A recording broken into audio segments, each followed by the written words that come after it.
Parham in possession. Parham still in possession, playing some 1-2 ball. Shot at goal. And that's well collected there by Peter Di Castro. He runs to the tip of the 18-yard box. From the goal, pushing him further up to his left. So it meant that for him to score, Parham in a very, very dangerous position. I think marginally outside the penalty area. Well, I don't know if, well, I'm sure he's there, number 10. Mitchily Waul. Yes, if he's there, I wouldn't be surprised if he's the one who's going to hit it. But let's wait and see. That's his distance. He could kick it from that distance. Yeah, so we see what, 3 players very close to the ball for Assad's Arcade Parham, trying to ascertain if Mitchily Waul is one of them. I believe that's him there, away from the ball. So Mitchily Waul looks to see if he's the one who's going to take this spot kick. And here is the shot at goal. And the ball hits. It's into the back of the net from a rebound. It rebounded from the wall, and the goalkeeper, Peter Di Castro, was left stranded. He could not get to. So after it's like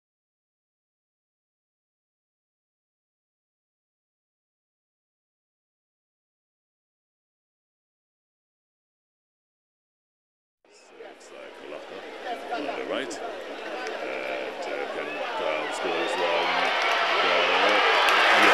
Yes. The shot was taken, the keeper saved, but didn't save properly. No defender was there to clean up.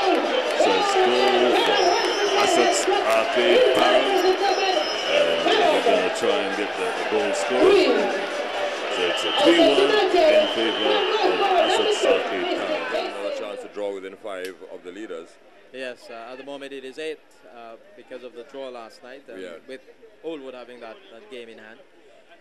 And Randolph Eddie Burton didn't score last night. He's on 12 goals, the leading scorer, along with Kelly Frederick of Hoppers, netted on 12 occasions. Corinne Matherin. The referee allowing the play to continue. Parham has the ball, and this could be trouble, but 2 defenders are there. He still manages to get his foot onto it, and it was an attempt at the bicycle, but it went just over the crossbar. The number 10, it seems like, for Parham in Mitchily Waul. He's some good. Parham will really have to watch that they don't concede more goals, even in the first half. Yes, and a good run here for Parham on the left flank. The player sends it cross. It's with the number 10. And it's a shot, and it's a goal. It's a beauty, Jack. It's a goal, and the ball was played back for the striker. He snapped it one time to a custom player and passed the outstretched hand of Omar Joseph. And it's a 1-1 here for Parham. I did not get the number of the goal scorer, Jack. He ran to the lower section of the west. And he throws it out to the man on the left flank, which is the last back there, number 7. So some skill being shown here on the part of Parham. Cross comes in.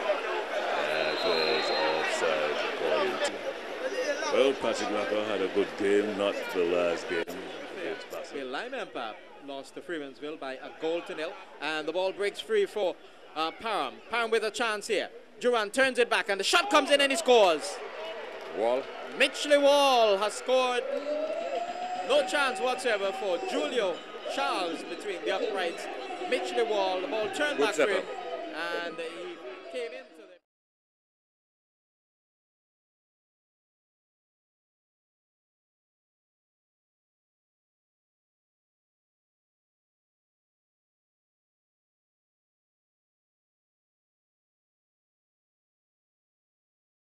The breaking to come inside, loses it though, and it breaks away still though for the number 5 in the center circle. He sends it back to that number player, that midfielder number 10 for the Parham side. Very nippy and getting quite a Charles, and we understand that's Julio. So Spanish speakers out there, please don't castigate me for not giving it the Spanish pronunciation. We have been told it's Julio and not Julio.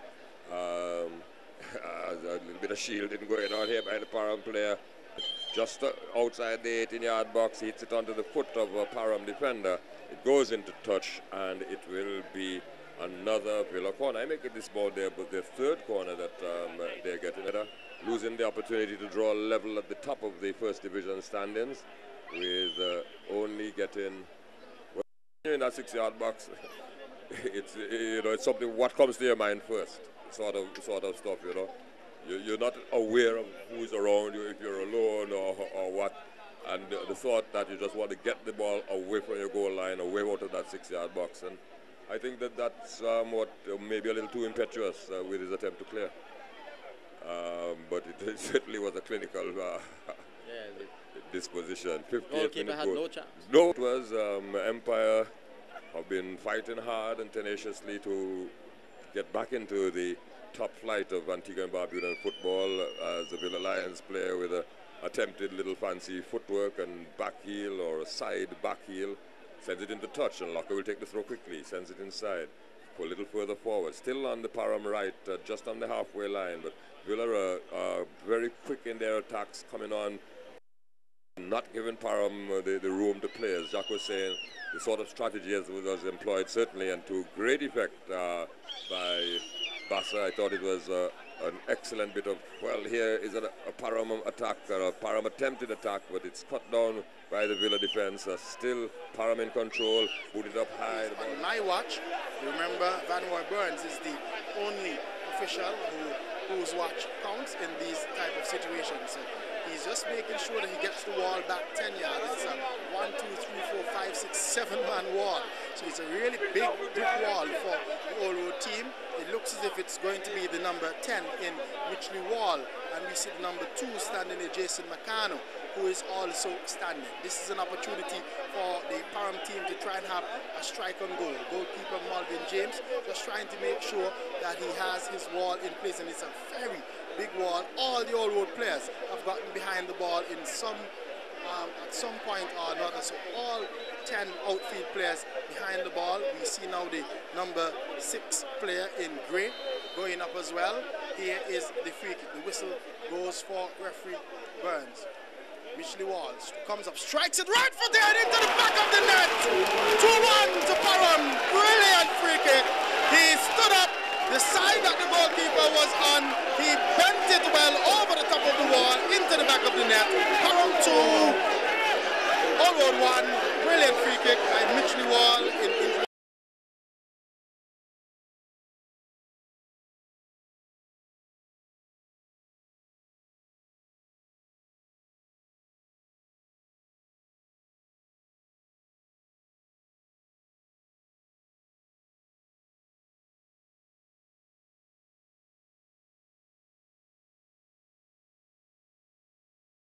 in this encounter. The ball is played up to the halfway line, finds Waul. Waul switching it now, out looking for Ricky Charles. Charles trying to pull it down on that right-hand side. He's being forced backwards, then gives it back on the inside to Stewart. Stewart having it on his right boot, gives it short to Hardway. Hardway plays it forward, looking forward, finding his teammate. Then he gets the ball back, does Hardway. Gives it now to Waul. Waul, Hardware, and this is a little interplay. Now back to Gray from Param. Just trying to stretch it out a little bit, trying to look for some spaces. Gray just pushing it now. Now he's making a run through that center.